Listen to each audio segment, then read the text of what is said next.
ಹೊಸದುರ್ಗ ಶಾಸಕ ಬೈಜಿ ಗೋವಿಂದಪ್ಪ ಅಸಮಾಧಾನ ವ್ಯಕ್ತಪಡಿಸಿದ್ದಾರೆ. ಪಕ್ಷಕ್ಕಾಗಿ ದಶಕಗಳಿಂದ ಶ್ರಮಿಸಿದವರಿಗೆ ಅನ್ಯಾಯವಾಗಿದೆ. ಹೊಸದುರ್ಗ ಶಾಸಕ ಬೈಜಿ ಗೋವಿಂದಪ್ಪ ಅಸಮಾಧಾನ ವ್ಯಕ್ತಪಡಿಸಿದ್ದಾರೆ.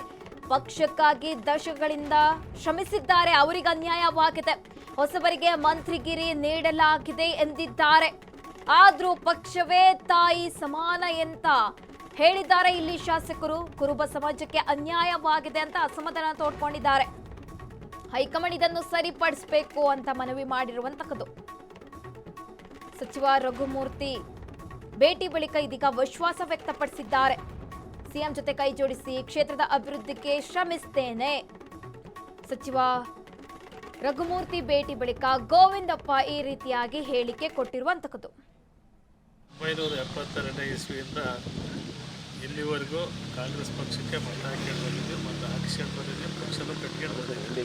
ಸಂದರ್ಭ ಏನಾಯಿತು ಅಂದರೆ, ಯಾವುದೋ ಒಂದು ಪಕ್ಷದ ಯಾವುದೋ ವ್ಯಕ್ತಿಯಿಂದ ತುಳಿಬೇಕು ಅಂತೇಳಿ ಅಲ್ಲಿರೋದನ್ನೆಲ್ಲ ಇಲ್ಲಿ ವರ್ಗಾವಣೆ ಮಾಡ್ಕೊಂಡು ಅವ್ರಿಗೆ ಅಧಿಕಾರ ಕೊಟ್ಟು ನಮ್ಮನ್ನು ಮೂಲ ಗುಂಪು ಮಾಡಿದ್ದಾರೆ.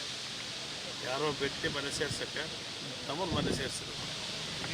40 ವರ್ಷ ಕಾಂಗ್ರೆಸ್ ಪಕ್ಷಕ್ಕೆ ಮತ ಹಾಕಿ ಕಾಂಗ್ರೆಸ್ ಪಕ್ಷಕ್ಕೆ ಹಾಕ್ತಾರೆ, ಮನೆ ಸೇರ್ಕೊಂಡ್ರು. ಹೊಸದಾಗಿ ಶಾಲೆಗೆ ಸೇರ್ಪಡೆ ಆದ ಹುಡುಗರಿಗೆ ದೂರಕ್ಕೆ ಮಾರಿಸ್ಕೊಟ್ಟು ಅವ್ರಿಗೆ ಮಂತ್ರಿ ಸ್ಥಾನ ಕೊಟ್ಟರು. ಕಾಂಗ್ರೆಸ್ ಪಕ್ಷ ಭಾಳ ವರ್ಷಗಳಿಂದ ಕಟ್ಗೆ ಬಂದಿದ್ದೀವಿ. ಈಗ ಅವ್ರ ಪಕ್ಷದಾಗ ನಮಗೇನು ಕೊಡಲಿಲ್ಲ ಅಂತೇಳಿ ನಾವು ಬೇಜಾರು ಮಾಡಿ ಕೇಳೋಕ್ಕೂ ಬರೋಲ್ಲ, ಪಕ್ಷ ಬಿಡೋಕ್ಕೂ ಬರೋಲ್ಲ, ಪಕ್ಷ ಉದಾಸೀನ ಮಾಡಿ ಕೆಡ್ಸೋಕ್ಕೂ ಬರೋಲ್ಲ. ಪಕ್ಷ ನಮಗೆ ತಾಯಿ ಸ್ಥಾನದಲ್ಲಿದೆ. ಅದರಿಂದ ನಾವು ಪಕ್ಷವನ್ನು ಯಾವತ್ತೂ ಬೆಳೆಸ್ಕೊಂಡು ಹೋಗಲೇಬೇಕು, ಪಕ್ಷವನ್ನು ಕಟ್ಕೊಂಡು ಹೋಗಲೇಬೇಕು. ಮುಂದೆ ಎಲ್ಲ ಸಂದರ್ಭದಲ್ಲೂ ಕೂಡ ಪಕ್ಷಕ್ಕೆ ಜೀವ ತುಂಬಿ ಪಕ್ಷ ಬೆಳೆಸ್ತಕ್ಕಂಥ ಕೆಲಸ ಮಾಡಲೇಬೇಕು. ಅಂದರೆ ನಮ್ಮ ಮುಖ್ಯಮಂತ್ರಿಗಳು 136 ಜನ ಒಂದೇ, ಎಲ್ಲರೂ ಒಟ್ಟಿಗೆ ಹೋಗ್ಬೇಕು, 136 ಜನ ಒಂದೇ ಅಂತ ಹೇಳ್ತಾರೆ. ಮಂತ್ರಿ ಎಲ್ಲ ಸೇರಿಸ್ಕೊಂಡು ಮುಖ್ಯಮಂತ್ರಿಗಳಾಗಿ ಹೇಳಿದಾಗ ನಾವು ಬೇರೆ ಹೇಳೋಕ್ಕೆ ಬರೋದಿಲ್ಲ. ಅವ್ರ ಜೊತೆ ನಾವು ಕೈ ಜೋಡಿಸ್ಕೊಂಡೆ ನಮ್ಮ ತಾಲೂಕಿಗೆ ಆಗಬೇಕಾಗಿರ್ತಕ್ಕಂಥ ಅನೇಕ ಅಭಿವೃದ್ಧಿ ಕೆಲಸಗಳು ಇದ್ದಾವೆ. ಎಲ್ಲ ಅಭಿವೃದ್ಧಿ ಕೆಲಸಗಳಿಗೆ ಹಣ ತಂದು ಮುಗಿಸಿ ಹೇಳ್ಬೇಕು ಅಂತಂದ್ರೆ ಕುರುಬ ಸಮುದಾಯಕ್ಕೆ ಅನ್ಯಾಯ ಆಗಿದೆ.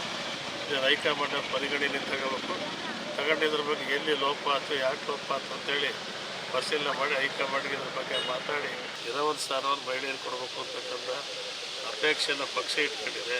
ವಿಶ್ವಾಸ ಇತ್ತು, ವಿಶ್ವಾಸದಲ್ಲಿ ಬಂದು ಮಾತಾಡ್ಸ್ಕೊಂಡು ಹೋಗ್ಬೋದು. ವಿಶ್ವಾಸ ವೃದ್ಧಿ ಮಾಡ್ಕೊಂಡು ಹೋದ್ರು. ಎಲ್ಲೂ ಲೋಪ ಆಗದಂಗೆ ಇರಲಿ ಅಂತೇಳಿ, ಎಲ್ಲೋ ಒಂದು ಕಡೆ ಲೋಪ ಆಗಿತ್ತು, ಲೋಪ ಆಗದಂಗೆ ಇರಲಿ, ಜಿಲ್ಲೆ ಅಭಿವೃದ್ಧಿ ಎಲ್ಲರೂ ಒಟ್ಟಿಗೆ ಕೂಡಿ ಮಾಡ್ಕೊಂಡು ಹೋಗೋಣ ಅಂತೇಳಿ ಇವತ್ತು ಬಂದು ಮಾತಾಡ್ಸ್ಕೊಂಡು ಆಶೀರ್ವಾದ ತಗೊಂಡು ಹೋದ್ರು.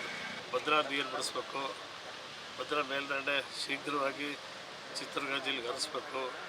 ಆಮೇಲೆ ವೇದಾವತಿ ನದಿ ಒಣಗಿದೆ, ವೇದಾವತಿ ನದಿಗೆ ನೀರು ಬಿಡಿಸ್ಬೇಕು. ಇಂಥ ಹಲವಾರು ಜಿಲ್ಲೆ ಅಭಿವೃದ್ಧಿ ಬಗ್ಗೆ ಚರ್ಚೆ ಮಾಡಿ ಮುಂದಿನ ದಿನಗಳಲ್ಲಿ ಇದನ್ನು ಚಾಲನೆ ತರ್ತಕ್ಕಂಥ ಪ್ರಯತ್ನ ಮಾಡ್ತೀವಿ. ಹೈಕಮಾಂಡ್ ಮೇಲೂ ಮಾಡ್ಕೊಳಲ್ಲ, ಪಕ್ಷದ ಮುಖಂಡರ ಮೇಲೂ ಮಾಡ್ಕೊಳಲ್ಲ. ಈಗೆಲ್ಲ ಇಂಥವು ಕಳೆದ 30 ವರ್ಷದಿಂದ ಇಂಥ ಏಳು ಬೀಳುಗಳನ್ನು ಸಾಕಷ್ಟು ಅನುಭವಿಸ್ಕೊಂಡು ಬಂದಿದ್ದೀವಿ. ಜನದ ಜೊತೆಗಿದ್ದರೆ ಜನ ನಾಯಕರು ಮಾಡ್ತಾರೆ, ಜನ ಬಿಟ್ಟರೆ ಜನ ಮನೆಗೆ ಕಳಿಸ್ತಾರೆ. ಪಕ್ಷದ ಲೀಡ್ರುಗಳು ಪಕ್ಷದ ಇದನ್ನು ವ್ಯವಸ್ಥೆ ನಂಬ್ಕೊಂಡು ಅವ್ರು ಹೋಗೋರಲ್ಲ. ಎಷ್ಟೊತ್ತಿದ್ರು ಜನನಾಯಕ ಅಂದರೆ ಜನಗಳಿಂದ ನಾಯಕ ಆಗಿರೋದು, ಲೀಡ್ರಿಂದ ನಾಯಕ ಆಗಿಲ್ಲ. ಲೀಡ್ರು ಕೂಡ ನಾಯಕತ್ವನೂ ಬೇಡ, ಜನ ಕೂಡ ನಾಯಕತ್ವ ಬೇಕು.